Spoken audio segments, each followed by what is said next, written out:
So I count it a great privilege, indeed an honor, to present to you the next President of the United States, Hillary Rodham Clinton. Means so much to me. Very honored. Hello, South Bend.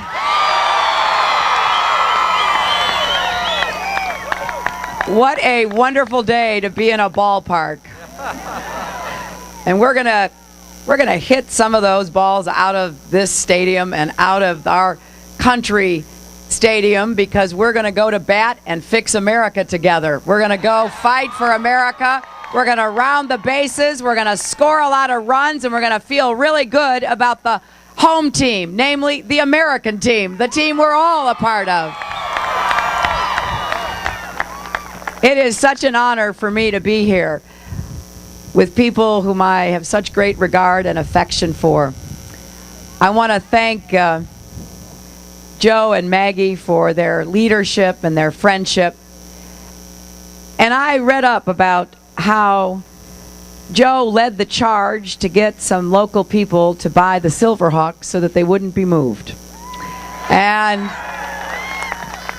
I think you would all agree that that's the kind of fighting leadership that you'd expect from someone here in South Bend, the home of the Fighting Irish, on behalf of the people of this community. And I appreciate so much their strong support for my campaign. And I want to thank the Silverhawk staff that has worked so hard to make today possible. And it is such an honor for me to be introduced by your former Congressman, John Bradamus. I think Evan Bayh, as usual, just struck exactly the right tone and chose the right word. A statesman. That is exactly what John Bradamus has been and continues to be today.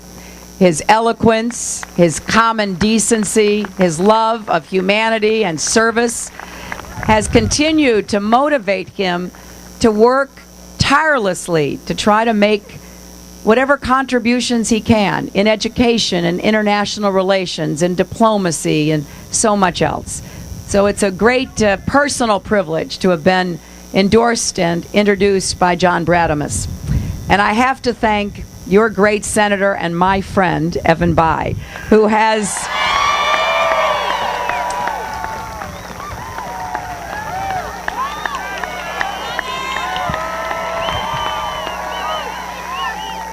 been a friend for 20 years, he and his wonderful wife, Susan.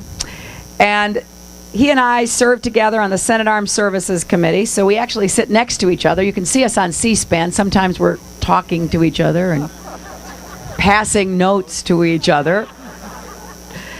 But I am privileged to not only call him a friend, but a colleague.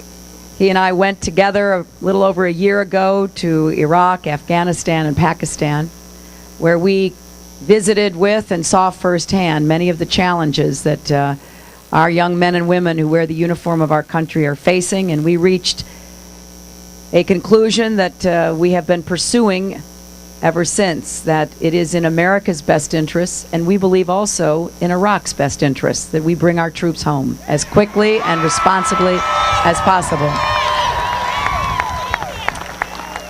Also, somewhere in this crowd is Speaker Pat Bauer, and I thank him for his support.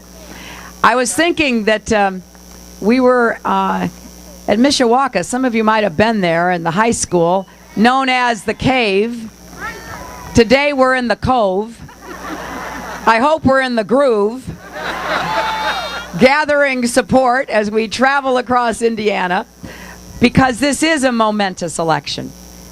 And Evan is right. It's been 40 years since the people of Indiana have had the chance to help pick a president.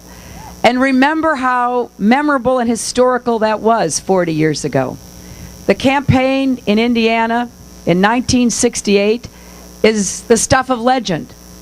Books are being written about it, because the people of Indiana took the measure of those who were running, thought hard about the future they wanted, and made a decision. Well, now it is your turn, this generation's turn, 40 years later, and I need your help. I need your help to make it very clear that we are going to change direction in America.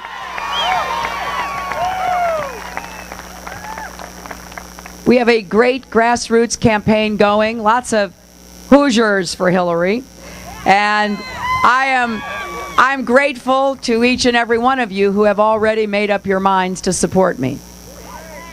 I want to thank you and commend you for your good judgment. And I hope to be able to make a convincing case to those of you who are still trying to decide between two historic candidacies. Just as 40 years ago our country was at a turning point, we are today. And it is an honor to be running to become the Democratic nominee for the presidency as the first woman, running with Barack Obama as the first African American. That is a great tribute to the Democratic Party and to our country. And no matter what happens, that will always be a signal accomplishment, because we will now be able to look at every little single boy and girl in America and say to the girls and say to the African American children, yes, you too can grow up to be the President of the United States of America.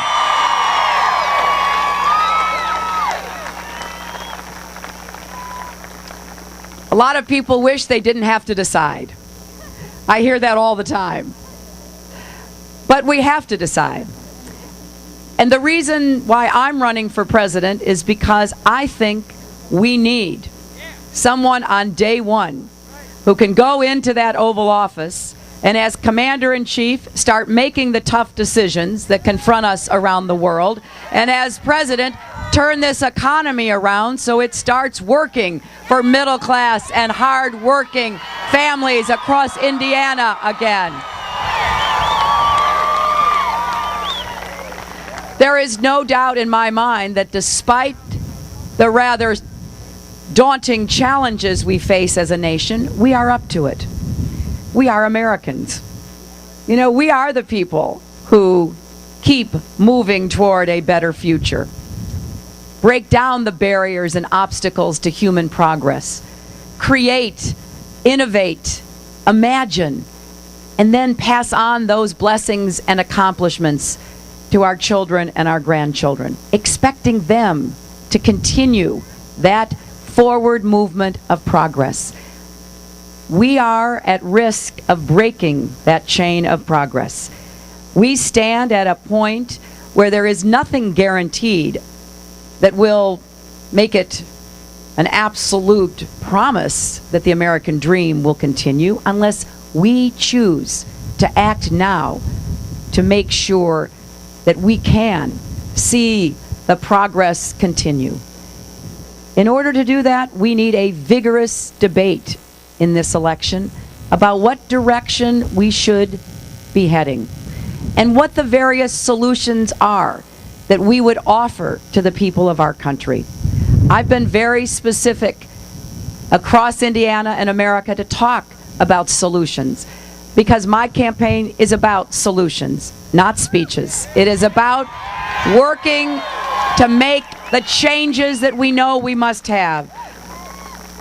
If change were so simple, if it could just be wished into existence, Evan and I would be the happiest people you could find, because we work every day against some pretty tough odds to try to make a difference. And we know how hard it is. Politics is the process by which we choose our leaders to make decisions, but it doesn't end there. Every one of you have your own opinions. You're members of groups and organizations, labor unions. You work for certain kinds of businesses. You have an idea of what you want to see happen. We have to hammer out a consensus. We have to come to a majority opinion, and then we have to execute. So it's important that when someone comes to you asking for your vote, you assess what it is that person tells you he or she wishes to do. And so I have been very specific. On the economy, I've made it clear that we have to end the unfairness in our tax code, the counterproductivity that would give a single penny of your tax dollars to any company that moved a job out of South Bend, out of Indiana to a foreign country. That makes absolutely no sense.